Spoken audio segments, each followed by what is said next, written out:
Shalom, shalom, peuple du Seigneur, que la grâce de Dieu soit sur vous. Amen.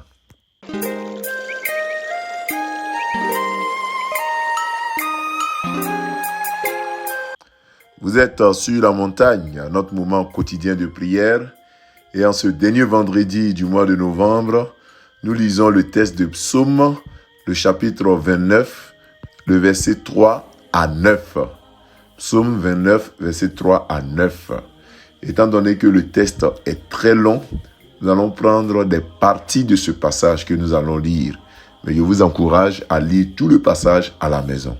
Donc, c'est des bouts de chaque verset que je prendrai pour nous permettre de comprendre le message d'aujourd'hui. Donc, Psaume 29, verset 3 à 9, qui dit ceci.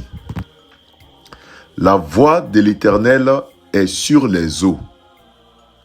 La voix de l'Éternel est puissante. La voix de l'Éternel est magnifique. La voix de l'Éternel brise les cèdres. La voix de l'Éternel fait trembler le désert. Et dans son temple, tout dit gloire. Amen. Bien-aimés peuple de Dieu, le thème d'aujourd'hui, c'est la voix de Dieu. La voix de Dieu. Le mot voix ici s'écrit V-O-I-X. Pour parler du son qui sort de la gorge ou de la bouche de Dieu.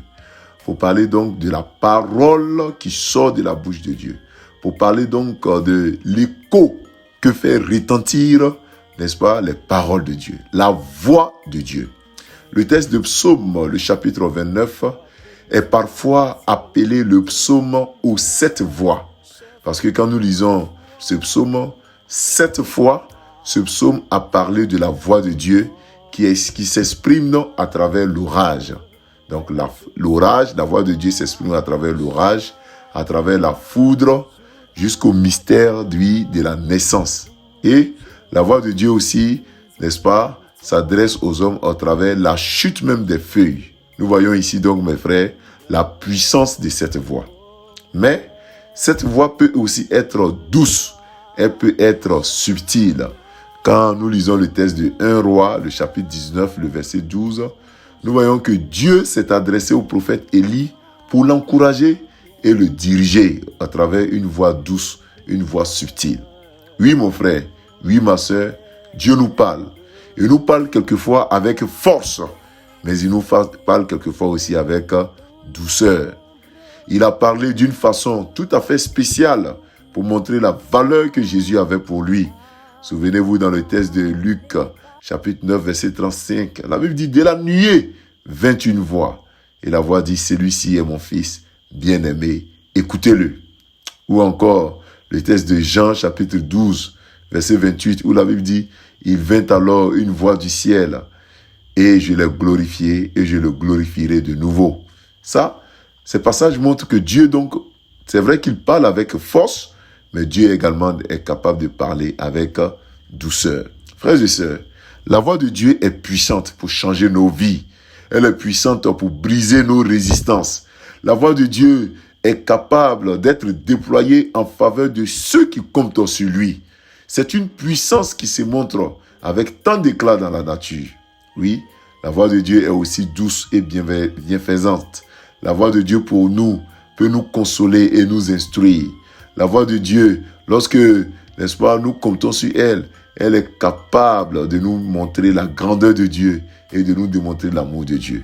Mes frères, mes sœurs, je voudrais que, au moment où nous parlons des parties du corps de Dieu, nous avons vu sur sa main, nous avons parlé de ses oreilles, nous avons parlé de sa face, j'aimerais que nous apprenions également à reconnaître la voix de Dieu, à reconnaître la voix de Dieu dans l'histoire de nos vies que nous traversons, à reconnaître la voix de Dieu dans nos tempêtes et dans nos déserts, à reconnaître la voix de Dieu en nous fiant à ses promesses, à reconnaître la voix de Dieu en nous inclinant avec reconnaissance et avec adoration devant Dieu.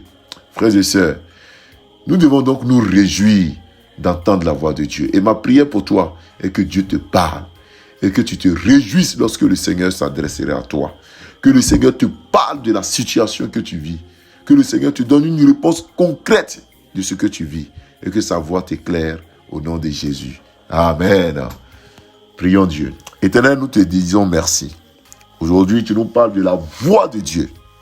Cette voix que tu as fait sonner dans nos oreilles pour nous parquer, pour nous parler de ta présence, pour nous dire que tu es présent, que tu n'as jamais été loin. Éternel, cette voix nous parle avec douceur, mais elle est capable également de parler avec fracas, avec éclat. Éternel des armées, adresse-toi à tous ceux qui nous suivent, que lorsque nous sommes perdus, lorsque nous n'avons aucun repère, que ta voix s'adresse à nous, que tu nous parles. Parle-nous également, Seigneur, lorsque nous n'avons pas de solution à nos difficultés. Père, révèle-toi à nous. Parle-nous également et par des songes, par des visions, mais aussi par ta voix. Seigneur, révèle-toi à tous ceux qui nous suivent les matins.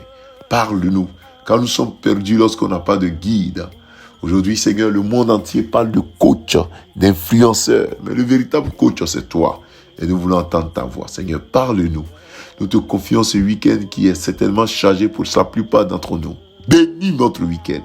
Permets que nos déplacements, nos allées et venues soient plongés dans le sang de l'agneau. Que ceux qui vont pour des deuils, pour des funérailles, soient gardés dans le creux de tes mains. Que ceux qui viennent pour des éléments heureux, Père, sois avec eux. Bénis-nous et garde-nous. Permets que ta voix sonne lorsque nous prenons le mauvais chemin. Pour nous dire, revenez sur le bon chemin. Que ta voix sonne lorsque, Seigneur, nous prenons le bon chemin. Pour nous dire, vous êtes sur le bon chemin, le droit chemin, restez-y. Seigneur, garde-nous, parle-nous et donne-nous d'être à l'écoute de ta parole au nom de Jésus. Amen. Frères et sœurs, nous avons été très heureux d'être avec vous sur la montagne. On va se retrouver demain.